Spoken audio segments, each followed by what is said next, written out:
దారెదురైనా ఎటు వెళుతుందో అడిగాన, ఏం తోచని పరుగై ప్రవహిస్తూ పోతున్నా.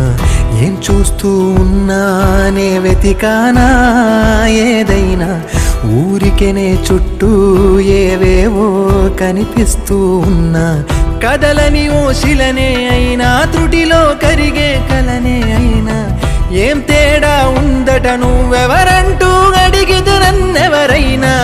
ఇల్లాగే కడదాకా ఓ ప్రశ్నే ఉంటానంటున్నా, ఏదో ఒక బదులైనను చెరబొద్దు